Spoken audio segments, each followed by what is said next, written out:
بستی والوں کا واقعہ بیان کیا جا رہا ہے. ایک بستی تھی بحر قلزم کے کنارے. اس بحر قلزم کے کنارے ایک بستی تھی. اس بستی کا نام تھا ایلا. اے الف یہ لام لٹکا ہوا ہے ایلا. اس بستی کی طرف یہ قانون دیا گیا تھا بستی والوں کو کہ پورے ہفتے تم اللہ کی عبادت جتنا کر سکو کرو، لیکن ایک دن ہفتے کا مکمل اللہ کے لیے عبادت کے لیے خاص کر دو. اس دن کوئی کاروبار نہیں کرنا ہے. اچھا، چونکہ یہ دریا کے کنارے رہتے تھے لہذا ان کی معیشت کا پورا دار و مدار مچھلیوں کے شکار کے اوپر تھا. مچھلیوں کا شکار کرتے، کھاتے، تیل نکالتے اور اسی طریقے سے مچھلیوں کو بیچتے اور بڑے عیش و آرام کے ساتھ زندگی بسر کرتے. مچھلیوں کے شکار میں بہت ہی فائدہ ہے. آپ ساحلی علاقوں میں جا کر دیکھیے، ایک آدمی جو چھوٹے سے گھر کے اندر رہتا ہے جس کو کولی کہتے، چھوٹے سے گھر میں، میرا خیال ہے اتنا سونا ہوتا ہوگا کہ بڑے سے بڑے گھروں میں، بڑے سے بڑے سیٹ کے پاس اتنا سونا نہیں ہوتا ہے جتنا چھوٹی سی کٹیا کے اندر رہنے والے لوگوں کو پاس ہوتا ہے. یہ مچھلی کا شکار کرتے ہیں، مچھلی بیچتے.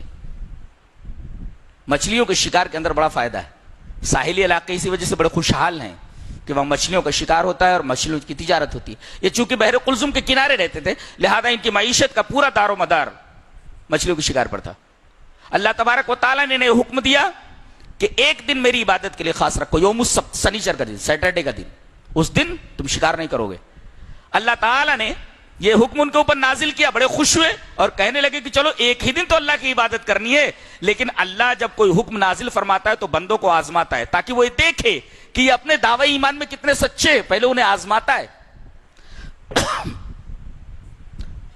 6 دن جب یہ دریا کے کنارے جاتے تو مچھلیاں اس طریقے سے غائب رہتی ساحل کے کنارے سے یا ساحل سے جیسے گدھے کے سر سے سینگ، کہیں کوئی مچھلی دکھائی نہیں دیتی.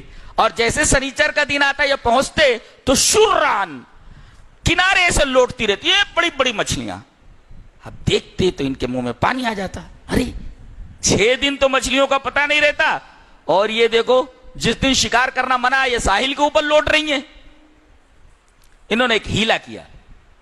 انہوں نے دریا کا پانی کاٹ کر ساحل کے کنارے چھوٹے چھوٹے گڈھے بنا لیے اور جب مچھلیاں سنیچر کے دن ساحل کے اوپر آتی تو وہ جو انہوں نے راہ بنا لی تھی دریا کا پانی کاٹ کر کے جو گڈھوں سے ملا دیا تھا اس پانی سے آ کر کے ان کے گڈھوں میں مچھلیاں چلی آتی. یہ سنیچر کے دن ان کے جانے کا راستہ بند کر دیتے اور اتوار کے دن مچھلیاں پکڑ لیتے. گویا انہوں نے ڈائریکٹ سنیچر کے دن مچھلیاں نہیں پکڑا بلکہ ہیلے کے ذریعے مچھلیوں کا شکار کرنا شروع کر دیا. اللہ کے رسول صلی اللہ علیہ وسلم نے ارشاد فرمایا اللہ تعالیٰ یہودیوں کے اوپر لعنت کرے کہ ان کے اوپر چربی حرام کی گئی تو چربی تو نہیں کھایا، چربی کی قیمت بیچ کر کے کھا گئے. تو اس طریقے کے ہیلے مسلمانوں میں بہت ہے. ڈائریکٹ حرام نہیں کھاتے بلکہ کان یہ نہیں پکڑتے، کان گھما کر پکڑتے ہیں، ہیلے سے حرام کھا جاتے ہیں. اس طریقے سے ہیلے کے ذریعے بہت سارے حرام کام اور بہت ساری حرام تجارتیں لوگوں کے درمیان ہیں. اب اس میں 3 گروپ ہو گئے. ایک تو یہ نافرمان مچھلیوں کا شکار یوم السبت میں کرنے والے، سنیچر کے دن کرنے والے. ان میں سے ایک قوم کھڑی ہوئی. کچھ لوگ بڑے نیک تھے، انہوں نے منع کیا، کہا کہ یہ کیا کر رہے ہو؟ کہا کہ ہم سنیچر کے دن کہاں شکار کر رہے. کہا کہ اگر تم مچھلیوں کے واپس جانے کا راستہ بند نہ کرو تو مچھلیاں دوبارہ دریا میں چلی جائیں گے. یہ جو راستہ بند کر دے رہے ہو تمہارے گڈھوں سے نکل نہیں پا رہی ہیں، ہیلا ہے مچھلیوں کے پکڑنے کا. در حقیقت تم سنیچر ہی کو شکار کر رہے ہو، یہ ہیلا ہے اور رک جاؤ اس سے. تو ایک طبقہ، ایک گروہ مکمل انہیں سمجھاتا رہا اور ایک گروہ سمجھا کر کے تھک گیا، چپ چاپ بیٹھ گیا. بلکہ ان لوگوں سے کہنے لگا وَإِذْ قَالَتْ أُمَّةٌ مِّنْهُمْ لِمَ تَعِظُونَ قَوْمًا اللَّهُ مُهْلِكُهُمْ أَوْ مُعَذِّبُهُمْ عَذَابًا شَدِيدًا. ارے ان کے پیچھے کیوں مغزماری کر رہے ہو؟ ان کو اللہ تبارک و تعالی عذاب دینے والا ہے یا ان کو ہلاک کرنے والا ہے، کیوں ان کو سمجھا رہے ہو؟ ہم لوگ تو سمجھا کر تھک گئے. قَالُوا مَعْذِرَةً إِلَىٰ رَبِّكُمْ، 2 وجہوں سے، تاکہ ہو سکتا ہے کہ یہ سدھر جائیں اور ہو سکتا ہے کہ اللہ تبارک و تعالیٰ کل قیامت کے دن پوچھ لے کہ تھوڑے دنوں تک سمجھا کر کے بیٹھ کیوں گئے، آخر تک کیوں نہیں سمجھاتے رہے، لہذا ہم برابر ان کو سمجھا رہے ہیں. تو وہ جو تیسرا گروہ تھا وہ کہنے لگا سمجھاتے رہو، ہم لوگ تو سمجھا سمجھا کر تھک گئے۔ اللہ تبارک و تعالیٰ نے ارشاد فرمایا کہ جب یہ لوگ اپنی حرکتوں سے باز نہیں آئے، فلما عتوا عما نهوا عنه قلنا لهم كونوا قردة خاسئين، جب جس چیز سے ان کو منع کیا گیا تھا نہیں مانے، کرتے رہے، تو ہم نے ان سے کہا ذلیل بندر بن جاؤ۔ رات میں سب لوگ سوئے، تینوں گروہ، ایک منع کرنے والا، ایک نافرمانی کرنے والا گروہ، اور ایک جو ان نافرمانوں کو روکتے روکتے تھک گیا تھا اور چپ چاپ بیٹھ گیا تھا۔ تینوں جب سو گئے، صبح جب اٹھے عبادت کے لیے تو دیکھا کہ یہ لوگ جال لے کر کے مچھلی کا شکار کرنے اپنے دروازوں سے باہر نہیں نکل رہے ہیں، ان کے دروازے بند ہیں۔ یہ تو خلاف معمول اور نہ ہونے والی ایک چیز تھی۔ جب یہ دروازوں کے پاس گئے تو اندر سے خوں خوں کی آوازیں آنے رہی تھی۔ دروازے جب توڑے گئے تو انسانوں کے بجائے وہاں سے بندر نکل رہے تھے، سور نکل رہے تھے۔ اللہ تبارک و تعالیٰ نے ان کو بندر اور سور بنا دیا۔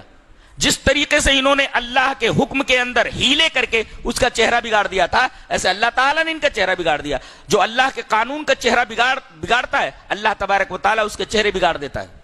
کتنے لوگ ہیں جنہوں نے اللہ کے قانون کے چہرے بگاڑ دیے ہیں، اللہ تبارک و تعالیٰ ان کے چہرے بگاڑ دیتا ہے، بگاڑ دے رہا ہے، اس لیے کہ اگر کوئی ایسی آنکھ مل جائے جو ان کے اندروں کو دیکھ سکے تو یہ پتا چلے گا کہ اوپر سے تو انسان ہے لیکن اندر سے کوئی بندر یا کوئی جانور ہے، سور ہے یا کوئی اور جانور ہے۔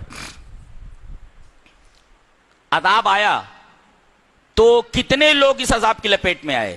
تینوں گروہ نہیں، جو روک رہا تھا اسے بچا لیا گیا۔ جو لوگ نافرمان تھے ان کو کتا اور بلی بنا، ان کو بندر اور سور بنا دیا گیا۔ اور یہ جو روک روک کر کے تھک کر بیٹھ گئے تھے، ایک قول کے مطابق ان کو بھی اس عذاب کی لپیٹ میں آنا پڑا، اور عبداللہ ابن عباس کے قول کے مطابق یہ بچا لیے گئے تھے۔ لیکن ابن کثیر وغیرہ کی رائے یہ ہے کہ یہ بھی عذاب کی لپیٹ میں آ گئے تھے۔ پتہ یہ چلا کہ معاشرے کے اندر اگر آدمی کوئی برائی دیکھتا ہے اور خاموش رہتا ہے، روکتا نہیں ہے، تو جب عذاب آئے گا ان کے اوپر تو یہ بھی نہیں بچ پائے گا، عذاب کی لپیٹ میں وہ بھی آ جائے گا۔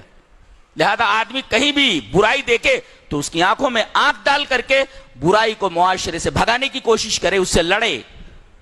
اگر اس کے پاس ہاتھ سے برائی روکنے کی طاقت، ہاتھ سے روکے، ہاتھ سے روکنے کی طاقت نہیں، زبان سے روکے، زبان سے روکنے کی طاقت نہیں ہے، تو تیسرا درجہ یہ ہے کہ آدمی اس فعل کو برا سمجھے، اور فعل کے برا سمجھنے کا قرینہ یہ ہے کہ ایسے لوگوں کے ساتھ نہ رہے، ایسے لوگوں کے ساتھ اٹھے بیٹھے نہ۔ اس کے بعد جیسے یہودیوں کے درمیان ایک عقیدہ، ایک فکر، ایک خیال تھا، وہی خیال مسلمانوں میں بھی ہے۔ دیکھو، فخلف من بعدهم خلف ورثوا الكتاب ياخذون عرض هذا الادنى ويقولون سيغفر لنا۔ یہ جو قوم سور اور بندر بنا دی گئی، ان کے بعد جو قوم آئی ان کی ناخلف ویسی کی ویسی تھی، جیسے یہ لوگ تھے ان کی اولاد بھی اسی طریقے سے۔ ان کے بعد جو قوم آئی ان کا وتیرہ یہ تھا کہ دنیا کی حقیر چیز کے لیے یہ اللہ کے احکام کو داؤں پر لگا دیتے تھے اور کہتے تھے اللہ بڑا غفور ہے، وَيَقُولُونَ سَيُغْفَرُ لَنَا، اور کہتے کہ ہمیں عنقریب بخش دیا جائے گا۔ کیا بہت سارے مسلمانوں کا یہ خیال نہیں ہے کہ سر سے پیر تک گناہوں میں ڈوبے رہو، اللہ غفور رحیم ہے، بہت بخشنے والا ہے، بڑا رحم کرنے والا ہے؟ بالکل یہ یہودیوں کا تصور ہے کہ گناہ پر گناہ کیے چلے جاؤ اور یہ خیال رکھو کہ عنقریب ہمیں بخش دیا جائے گا۔ سَيَقُولُونَ سَيُغْفَرُ لَنَا، یہ بہت خطرناک عادت ہے۔